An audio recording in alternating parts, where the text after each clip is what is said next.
My sister, 44, recently went through divorce and moved in with me, 32, and my son, 15. She has a 12-year-old daughter. I've done everything to make her feel comfortable. My son's friends used to come over almost every day, but she said her head hurt from all the noise, so I talked to him, and now they hang out in park or someone else's house. My son has Tourette's syndrome. It's not that bad, he has tics every few hours which are swearing and squealing. He has tic attacks sometimes but not often. Yesterday I walked in on my sister lecturing my son, telling him how it's totally inappropriate to do that in front of her 12-year-old, and she doesn't want her to hear that. My son was trying to explain that he can't control it, but my sister accused him of lying. I told my son to go to his room and basically told my sister that she was being completely ridiculous and she could stop acting like an idiot to my son or leave. She got offended and left. Apparently she called our parents and they called me, calling me an idiot for kicking out my sister and leaving her during this hard time. Not the idiot. She's one of those idiots that believe disorders are made up and thinks they know everything. Good on you for standing up for your son and not letting that be ill-treat him. She did you a favor leaving. You didn't kick her out and your parents are rude and disrespectful. They should have called and asked you what happened instead of jumping to conclusions. But at least you know where they stand. She kicked herself out. You shouldn't feel even a bit bad, you did the right thing. I hate it when people look at other people with various disorders and tell them they're faking it. If anything, you should know you're an awesome parent. The trash took itself out. If she still has a key, change the locks just in case. Seriously, has the world always been full of rude and entitled idiots, or is the virus just making them multiply? I swear there seems to be a story like this at least once a week. You did your sister a huge favor by letting her move in, and she repays you by belittling your son's disability and making him feel unwelcome in his own home. Tell her to take a flying leap. And your parents too. What nerve. Not the idiot. She didn't even care that he has a disability he can't control. Way to show your daughter to be patient and kind and listen, lady. Complete sarcasm, she is the idiot. Good for you. You gave her a choice and she chose to leave. That's on her. Hard times? Look what we are all going through. We are all having hard times right now. Go spout your hard times line somewhere else. She can go live with your mom, and your mom can go ahead and let her be disrespectful, but that's your house, not your sister's. So I, 38, had COVID in March. On a ventilator, in the hospital, permanent lung damage, the whole thing. A friend's sister, 39, begged to use some of my garden space to plant a garden. I have a large farm. I made it clear I wouldn't be able to tend to her garden as I am still recovering and get winded and tired easily, and the humidity is really hard on me. All good, she promised to take care of it and plant a few things for me for letting her use the space. The good deal is I love gardening and fresh produce and didn't think I would be able to do it myself this year. I paid someone to come till the space. It is a very large space. Personally, I plant things in rows far enough apart to be able to take my tiller between the rows to get most of the weeds. Early in the morning I would plant a few things at a time for myself. She would drop stuff off at my house that she wanted planted but would never actually do it, citing she was too tired. She does not work and has 2 children, the elder, 14, who lives with her. The only day she helped, she planted about 4 of the 45 pepper plants that she had bought and then said she was too tired to even finish. I finished the peppers for her and planted some onions her sister, my friend, has given me. These I will give her if they live. I don't need 40 different kinds of peppers and that many onions.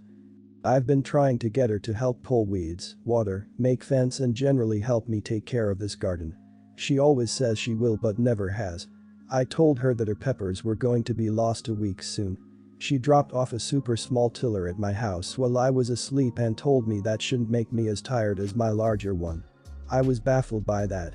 She informed her sister, my friend, on how she plans on giving and selling my full garden harvest to people at a Mormon church.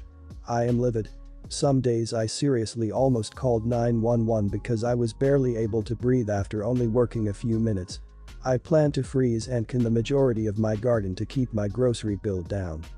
I told her I would give her the onions and peppers, but everything else is mine. She did no work and did not put any money into my garden. Her other sister, 49, is telling her I am being unreasonable. And her church friends think I am as well. They all think that, because she plans on giving and selling this to her church, that I should let her. I am not religious, so that type of rationale does not work on me. I do volunteer at a food pantry and planned on taking some there. They also think I am awful for taking away from a single mother. I know her older sister knows the full picture and not just her side, and she still thinks I'm being awful. So, am I the idiot? Not the idiot. Hell no, tell her, and anyone that asks you, that you clearly told her she was supposed to do the work if she wanted the bounty, and that instead she's trying to take advantage of you, well you are ill no less, and now wants to take all the bounty from the extremely hard work only you put in to steal your vegetables. Clearly she's not learning jack crap at church. I hate moochers. I'm sure she's telling her sister and her church friends some grand bullcrap about how much work she did. Make sure to at least clear that up with her sister. It's your garden, and you did the work. Well, in recovery, for goodness sake. I think you're being generous giving her the onions and peppers. She doesn't deserve any of the vegetables and harvest from the garden that she didn't help tend and didn't contribute to aside from plants that you had to plant. This is all nonsense. I hope you continue in your recovery and stay well. Not the idiot. Even if you were in perfect health, the point is you have spent money, you have planted, you have tended, and it's your friggin' garden in the first place. All she can claim is the plants she provided, and even then it's a limited claim because you did the work. Religious pressure does not apply. If they were so worried about it, they should have helped you. I'm a person of faith and I'm telling you that letting someone do all the work and then trying to claim the harvest is not how this works. If they want to use religion as a yardstick, they should be offering you help to manage your daily life, not try to steal from you. I, 28, have been with my girlfriend, 22, for about a year now, and things have been going really well up until recently. We live in separate apartments and we're spending about one night a week together at my place, but recently it has turned into 3 or 4 nights a week. Now, don't get me wrong. I love having my girlfriend sleep over, and I could even see us living together one day. However, when I ask her to start paying $24 each night she stays over, she got really upset. I explained that all of my utility bills have gone up significantly since she started staying over more, and that $24 for one night in an $1,800 a month apartment is a great deal. Heck, I wish I got to live in my apartment for that little. Anyway, her and her friends think I'm being unreasonable, and her friends are telling her to dump me. I really love her and don't want to lose her, but I'm afraid of ending up in a relationship where bills aren't split equally, and I don't want to be with someone who just sees me as a meal ticket. I think it's reasonable to ask her to help pay for things now that she's spending more time at my place, but maybe I'm wrong. Am I the idiot? You're the idiot. Are you kidding me? You sound paranoid as all hell that a woman is going to end up dependent on you, and it makes you seem very insecure that your girlfriend might view you as just a meal ticket. Don't you have other redeeming qualities? You need to work those feelings out with your girlfriend or possibly a therapist. As pointed out by others, your girlfriend also has her own apartment to afford. It's not a great deal to pay $24 to stay over at your own boyfriend's apartment in any world. Ask her to chip in for meals and food that she eats at your place if you feel that you are currently spending more on food for joint meals than she is. It's a much more reasonable request. You have 3 options. 1. You could have her move in and split bills. 2. You could start splitting time at her apartment. Or 3. You could break up because you're clearly more concerned about the financial aspects of a relationship. You found a 4th worse option and picked that one. The fact that you explained how staying in a $1,800 a month apartment is a great deal is probably the most offensive part. The fact you think she should be grateful for that is nuts. Have you ever been in a relationship before? Also, it's not that great of a deal. It's only $6 less than what she would pay for rent per day if she actually lived there, on top of the rent she's paying at her own place. You're the idiot. You're asking her for $24 a night, 3-4 times a week. On the low end, that's $288 a month just to spend time with you, $384 a month on the high end. You said your water and electricity have gone up $50 each, so that's $100, plus the $100 for internet that is apparently all because of her. Even if you attribute all of these increases to her, you're overcharging her by at least $88. You're the idiot. Don't invoice her for coming over when I'm sure you want her to be there in the first place. My husband of 3 years and I live in a coastal community with our blended family. 4 kids, 11, 8, 6 and 2. 2 days ago, a mandatory evacuation was ordered for our area due to Hurricane Laura.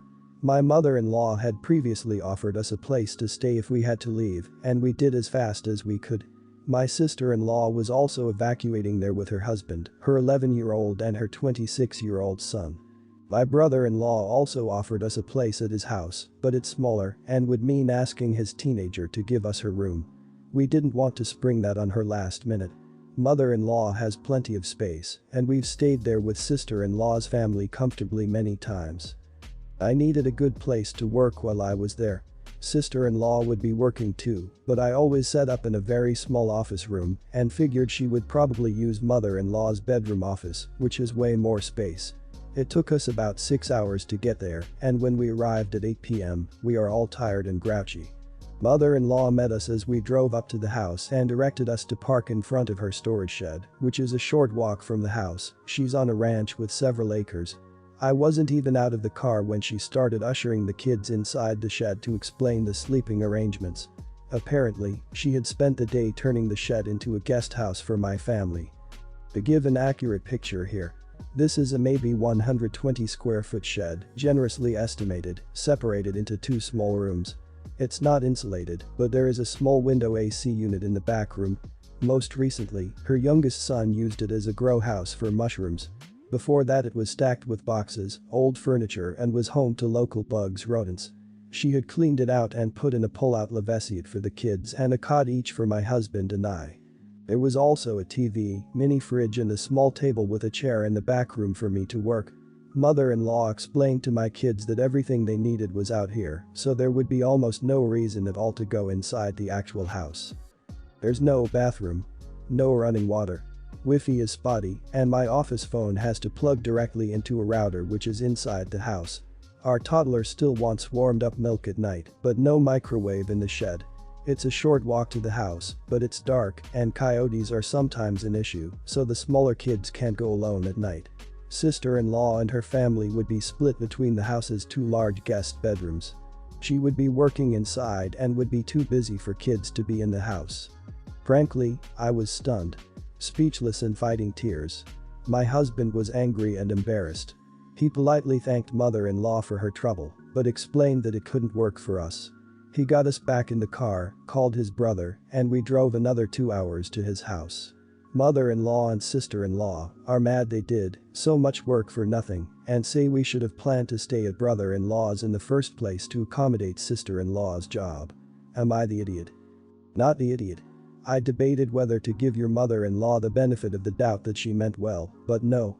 There is no way she genuinely thought it'd be totally fair to offer 2 full guest rooms to a couple with 2 older children and a literal shed to a family of 6 that includes a 2-year-old. She raised kids, she has to know that you can't care for young kids without access to running water. I don't know if mother-in-law or sister-in-law was the ringleader here, but they're definitely being idiots. I'm so sorry, that's just awful. Yes, they cleaned it out, but to be angry when a shed would not work for a family of 6. No running water. I'm particularly disgusted by her remark to the kids that they don't need to come in the house for anything. Don't second guess your reaction. That setup was offensive and they are angry because they are wrong and hopefully mortified, but unwilling to admit it. Don't second guess yourself. Mother-in-law and sister-in-law attempted to treat you and your children like barn animals. I don't know the reason for you staying there previously, but I would never stay again. I would probably never even visit. Sister-in-law having to work is irrelevant. She had a separate private room with a door to work in away from everyone else. To insinuate that your kids are too wild to be inside a proper home is disgusting. You aren't wrong for feeling the way you do. You aren't out of line. You aren't being unfair or inconsiderate. What they did is awful. I am so sorry. Just had a fight with my SO because of what I told our daughter about legit violence. Going to roll the story out as short as possible. So there's this kid in my daughter's daycare. He's the same age, but often shows some strange behavior. Overall he's a cool little brat, and I actually like him for being somewhat rebellious, mostly because I think his parents are crazy helicopter parents. Anyway. My daughter told me that this kid greets her every day way too hard, for example, hugging her uncomfortably long and forceful. Sometimes he kisses her in this situation. She says that sometimes she laughs it off and thinks it's funny, but sometimes she really doesn't want it and he won't stop even if she yells at him. I saw those greetings sometimes and know what she means. She already told the teachers, but they barely see it happen and the other kid won't stop it even after being told by the adults. So basically I told my daughter that it's totally okay to push someone away in such a situation. I said if someone hurts her and won't stop even when she screams at him to do so, when the other kid forces kisses upon her and so on, it's absolutely fine to push him away.